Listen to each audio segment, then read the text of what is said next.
Let us pray in the name of the Father, and of the Son, and of the Holy Spirit. Amen. O Jesus, through the Immaculate Heart of Mary, I offer you my prayers, works, joys, and sufferings on this day for all the intentions of your Sacred Heart, in union with the holy sacrifice of the Mass throughout the world, in reparation for my sins, for the intentions of all my relatives and friends, and in particular for the intentions of the Holy Father. Amen. Let us pray for the intentions of the Holy Father for the month of June, for migrants fleeing their homes. We pray that migrants fleeing from war or hunger, forced to undertake journeys full of danger and violence, find welcome and new opportunities in the countries that receive them. Our Father, who art in heaven, hallowed be thy name. Thy kingdom come, thy will be done, on earth as it is in heaven. Give us this day our daily bread, and forgive us our trespasses, as we forgive those who trespass against us. And lead us not into temptation, but deliver us from evil. Amen. Hail Mary, full of grace, the Lord is with you. Blessed are you amongst women, and blessed is the fruit of thy womb, Jesus.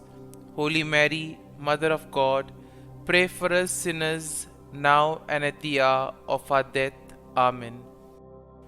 Glory be to the Father, and to the Son, and to the Holy Spirit, as it was in the beginning, is now, and ever shall be, world without end. Amen. My dear friends, as we enter in the presence of the Lord, as we begin this new day, let us take a few moments to thank the Lord for all that He has done for us. We see that right from the time of our birth till now, there have been many instances or events where the Lord has worked wonders in our lives. He has guided us, He has protected us, He has shown us the way, helped us to overcome challenges and difficulties. And in this way, we can identify Him guiding us all through our lives. But there are occasions wherein we find it difficult to recognize His presence among us. We find it difficult to identify the blessings and the graces. And here we see that it is in these occasions that we need to specially ask the Lord to give us the grace that we may be able to identify those graces, those blessings in our lives. And therefore we see that the first thing to do is to be grateful to the Lord for all that He has done. And therefore, as we begin today's morning prayer, let us begin on this note of gratitude. Let us ask the Lord to help us identify His presence in our lives. And therefore, let us begin by thanking the Lord for all the things that He has done for us. Lord, we thank You for the gift of life. We thank You for giving us talents, opportunities, and various gifts that enable us to become better persons, and also that enable us to reach out to others and make a difference in the lives of others. Lord, we also want to thank You for the gift of our family members, friends, relatives, near and dear ones, and all those who play a very important role in our lives. We see that it is these people who who have been instrumental in making us who we are. They are the ones who have devoted their time, energy, and effort, and as a result of it, they have molded us and they have made us better individuals. So today, Lord, in a very special way, we ask you to bless all their endeavors and give them all the graces that they may require in life. We also thank you, Lord, for giving us the gift of this day, a day that would help us in many ways to appreciate the good things that you have done for us, a day wherein we may complete some thing that was left behind, or a day that may present to us various challenges. Whatever be the situation, Lord, we ask you to be with us and guide us. Allow us to be led by you. Lord, we also thank you for the opportunities, for the experiences that you have given us in life. There have been many experiences wherein we have enjoyed, and these are the experiences that we want to cherish in life. But at the same time, there have also been those experiences and those moments wherein we have found it difficult to accept them. These are the experiences that have been learning experiences. They have taught us a lot in life. Though they may have been hard, bitter, but still they have given us a valuable lesson. They have made us stronger. And therefore, Lord, we also thank you for those moments which have helped us to become strong, which have helped us to become better individuals. And Lord, we also thank you for giving us opportunities to reach out to others, to make use of our talents. And thus, Lord, we ask you to be with us, guide us throughout this day. Lord, allow us to be led by you, so that whatever we do, our actions, our words, may reflect your love, joy, and mercy to the world around us. Help us to become your instruments, so that you may work in and through us. And therefore now, my dear friends, let us all close our eyes at this moment and let us praise the Lord that He has woken us up in this morning. We thank Him for the good health that He has given us, for the good night's rest. We thank Him for keeping us safe and sound, for protecting us from all danger, from all harm. He has kept us in His love, and at every moment we see that His gaze is upon us. He never abandons us. He is always there, guiding us, protecting us, showing us the right path. He loves us. And for all this, let us praise Him, let us thank Him, and let us glorify Him. Lord, as we offer you this day, we ask you that you be with us. Help us to make the right decisions. Help us to do the right things, so that we too may become worthy instruments, that we may be worthy workers in your vineyard. And therefore, my dear friends, let this day be a day of joy and blessings in the name of our Lord Jesus Christ. My dear friends, let us now reflect and meditate on Psalm 65.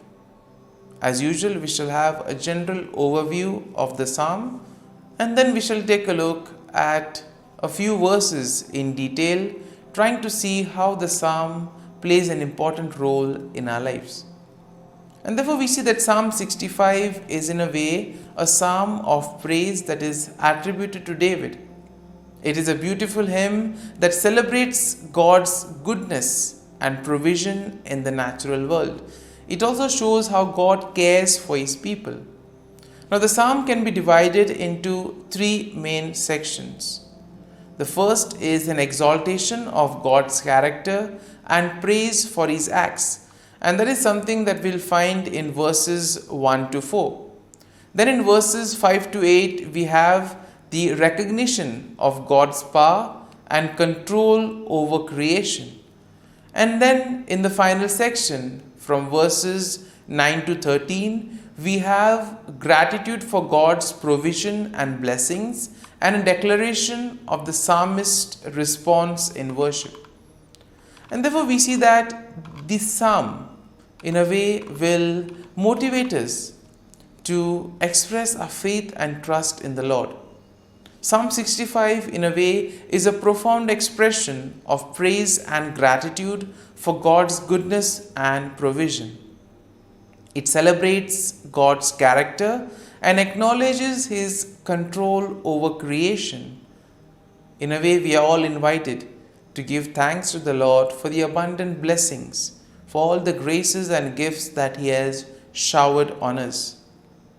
The psalm invites us to recognize God's handiwork in the natural world.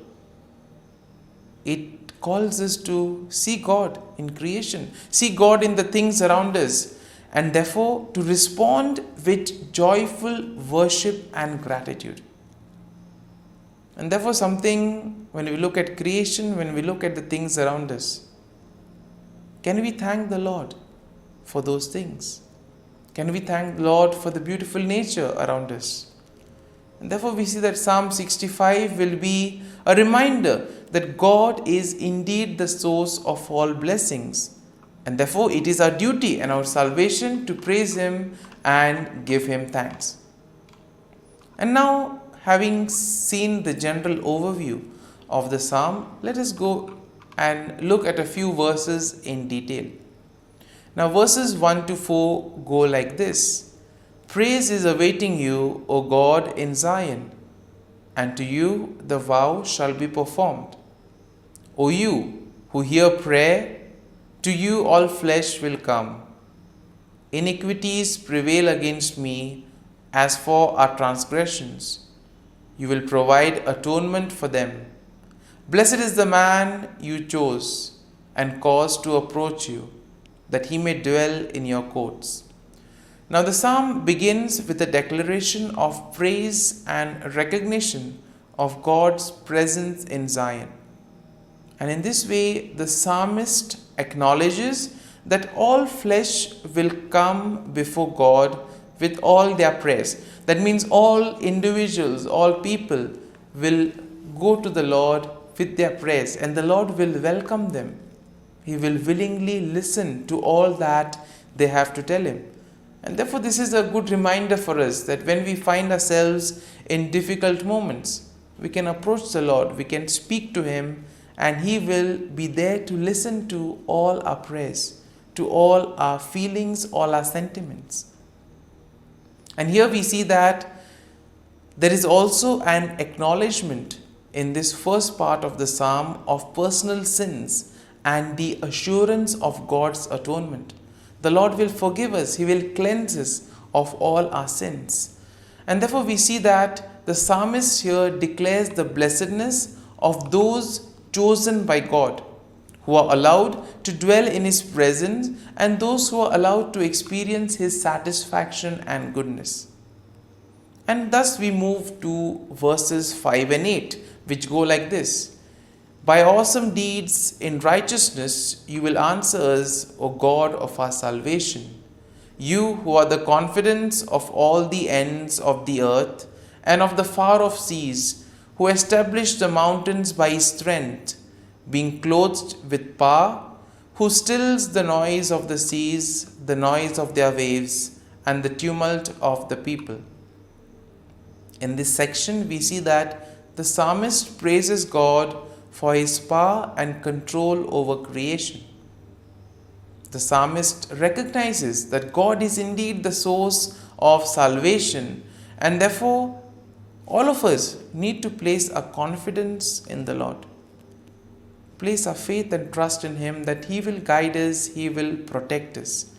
And therefore the psalmist is very happy. He marvels at the ability of God to establish mountain, to still the raging waters, and to cause many things in creation. He is also amazed that the Lord is able to calm down various tumults among the nations. Therefore, let us pray for peace at the same time. There are many parts of the world where Peace is the need of the hour. People fighting over one another, nations fighting with each other, people being affected, suffering. And therefore, let us at this moment place all these events at the feet of the Lord. Because this part of the psalm tells us that even those in the farthest corners of the earth are in awe of God's sign. Therefore, nothing is impossible for God. Therefore, we need to go to Him with all our difficulties. And finally, we see that in verses 9 to 13, go like this: You visit the earth and water it, you greatly enrich it. The river of God is full of water. You provide their grain, for so you have prepared it. You water its ridges abundantly. You settle its furrows. You make it soft with showers. You bless its growth. And therefore we see that the psalmist expresses his gratitude for God's provision and blessings in the natural world. Therefore God's visitation upon the earth brings about abundance, and it enriches the land and provides water and all the nutrients for growth. Therefore the psalmist acknowledges God's goodness that permeates the passing seasons and the overflowing abundance that results from it. And therefore we see that the imagery of pastures, valleys, flocks and grains depict a land that is bursting with life, therefore leading to joy and the songs of praise. And therefore we see that the psalmist will conclude with a final statement of the psalmist's response to God's blessing. The psalmist declares that the blessing of God extends even to seemingly desolate places. That means no place is excluded from the presence of the Lord. The Lord is present everywhere. Nothing is impossible for God. And therefore it gives us confidence that we can turn to the Lord and ask Him to intervene in whatever difficult situation we may be in. My dear friends, as we have reflected and meditated on Psalm 65, let us now spend a few moments in silence, reflecting on the psalm. There may be a few verses, a few thoughts that may have touched us. Remain with these thoughts. Allow these thoughts to take root in you, so that ultimately you will be able to make this psalm personal. The psalm will take root in you. And therefore, as we spend these moments in silence, remain with the thought, remain with the verse, so that ultimately your day may be enriched by the psalm. Whatever you do today may be in accordance to God's plan, and thus you'll be able to become a worthy follower, a worthy citizen in the kingdom of God.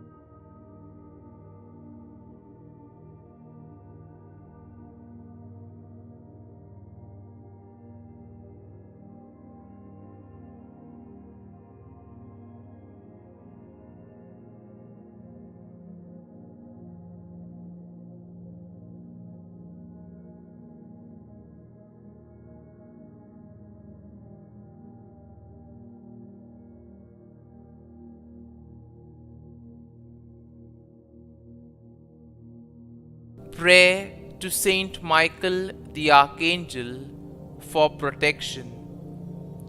Saint Michael the Archangel, defend us in battle.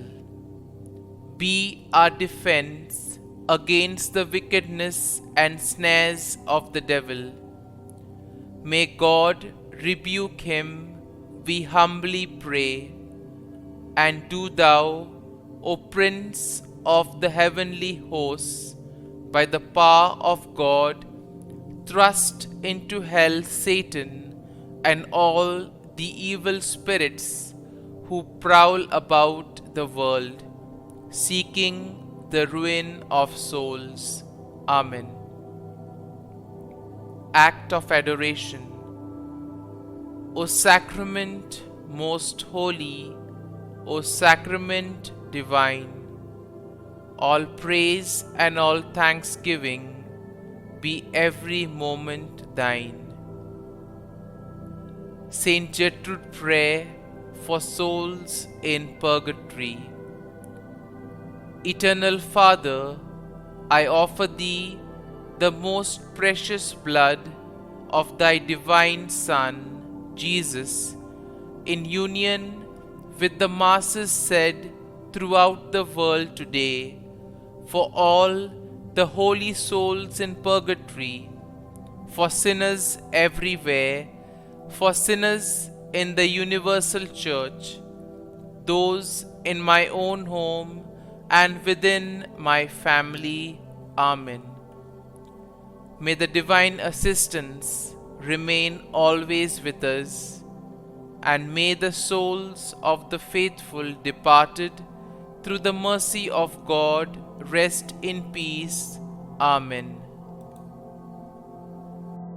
Glory be to the Father, and to the Son, and to the Holy Spirit, as it was in the beginning, is now, and ever shall be, world without end. Amen.